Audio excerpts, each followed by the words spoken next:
여러분, 하루 만에 완판이 됐다. 사고 싶어도 살 수가 없다. 부자들이 사는 거랍니다. 뭘까요? 채권입니다. 채권. 야, 지금 채권 시장에서 뭉칫돈이 어마어마하게 흘러다닙니다. 그만큼 채권 쪽에 돈이 쏟아 부어지고 있다는 뜻이에요. 개인 투자자 장외시장 채권 순매수 금액 보세요. 4조 6,108억 원입니다. 4조 6,108억 원이라는 숫자는 여러분 작년 대비해 보면요 거의 2조 가까이 불어났어요. 2배 가까이 불어났어요. 작년 상반기 여러분 2조 7,006억 원이었거든요. 지금은요 보세요. 4조 6,108억 원이니까 어마어마하게 늘어난 거죠. 그만큼 채권에 지금 목을 맨다 이런 얘기가 돼요. 하기사 시중에 풀린 돈이 어마어마하잖아요. 지금 역대 최대로 풀려 있잖아요. 그 돈이 어디로 가겠습니까? 주식시장으로 가려고 하니 지금 계속 폭락 중이고, 암호화폐 시장으로 가려고 하니 불안해서 도저히 안 되겠고, 부동산 시장으로 가려고 하니 규제가 너무 심하고, 어딘가는 가야 되는데 갈 데가 없다가 채권 시장에 눈이 뜨게 된 거예요. 사실 개인 투자자들은요 채권 시장에 잘 안 들어가거든요. 그런데 최근에 들어서서는 채권 시장에 어마어마하게 들어가고 있습니다. 이게 제가 지난번에도 한번 말씀을 드렸는데 KB금융의 신종자본증권 이거 연금리가 4.68% 금리예요. 4.68%. 그러니까 KB금융지주 국민은행에서 발행을 했다는 거죠. 이거 하루 만에 완판됐습니다. 하루 만에 딱 하루 만에. 하루 만에 완판이 되고요. 사고 싶어도 더 살 수가 없었습니다. 게다가 KB에서 또 발행하는 회사채부터 국채까지 지금 올해는요. 지난 한 해 동안 팔아야 될 물량이 팔았던 물량 있죠. 한 해 동안 팔았던 물량 지금 5월까지 다 팔았습니다. 5월까지. 그러니까 채권 쪽에 진짜 많은 사람들이 몰리고 있다는 이야기가 되는 건가요?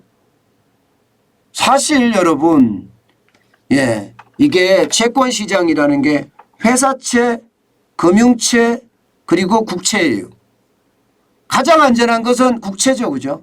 국채에 많이 투자합니다. 금융채에도 많은 사람들이 투자하고요. 심지어 말입니다. 요즘은 회사채에도 투자하는 사람들이 많아졌어요. 사실 개인이 회사채 투자한다는 게 이게 쉽지 않은데 진짜 많아졌습니다. 여러분 이거 한번 보세요. 이게 국채나 공사채나 회사채나 신종자본증권이나 이런 쪽에 투자하는 사람들이 많아진 이유는 수익률이 좋으니까. 수익률이 보세요. 국채 같은 경우는 3.51%잖아요. 1년 6개월짜리가. 3년 3개월짜리가 4.16%입니다.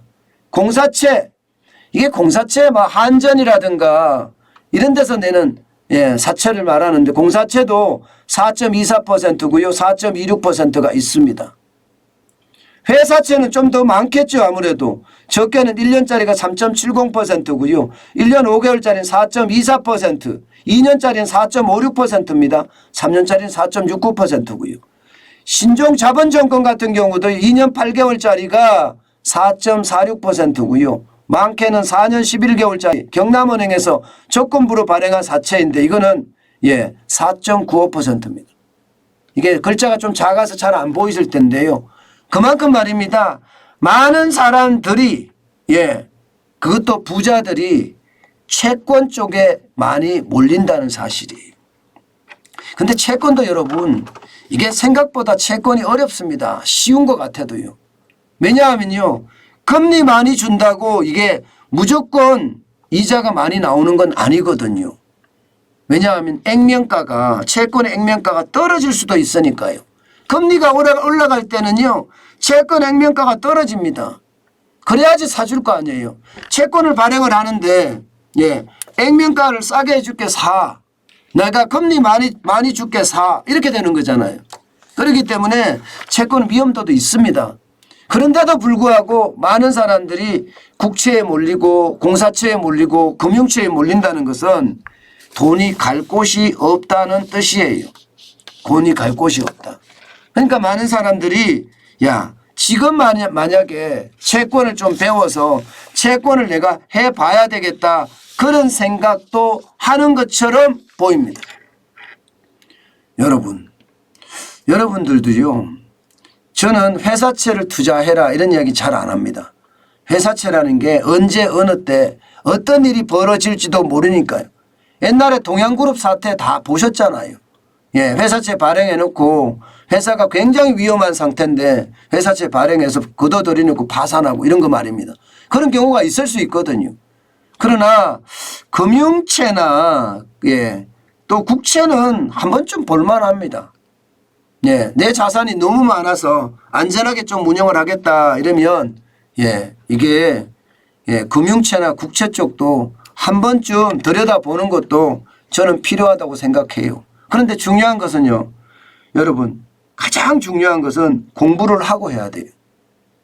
채권에 대한 공부하지 않고 말입니다. 어설픈 공부로 시장에 진입하는 것은요. 내 자산을 날린다는 거 분명히 알아두셔야 됩니다.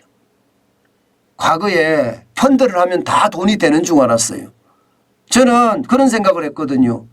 펀드를 모집하는 그 주체가 아니 보니까 제가 봐서는 자금을 운영할 수 있는 사람들이 아니야. 저 사람들이 펀드를 운영한다는데 내 돈을 저 사람들한테 맡겨? 진짜 죄송한데요. 저보다 실력이 없을 것 같은데 펀드 운영한대요. 근데 거기에 돈이 어마어마하게 몰리는 거예요. 몇 조씩 모여요. 저는 그런 걸 많이 봤습니다. 예. 뭐 채권은 그 정도는 아닙니다. 왜냐하면 실체가 있으니까 그 정도는 아니지만 그래도 채권도 공부를 하고 시장에 들어가야 됩니다. 이게 채권의 가격이 계속 떨어질 때 금리는 올라가는데 이게 지금 예, 상관관계를 해석하기가 참 어렵습니다. 예, 그렇기 때문에 채권 투자할 때는 반드시 예, 채권에 대한 공부를 하고 그리고 더 중요한 것은요. 내 스스로의 의지로 예, 내가 판단해서 할 수 있는 능력 예, 그런 상황에서 해야 된다는 거예요.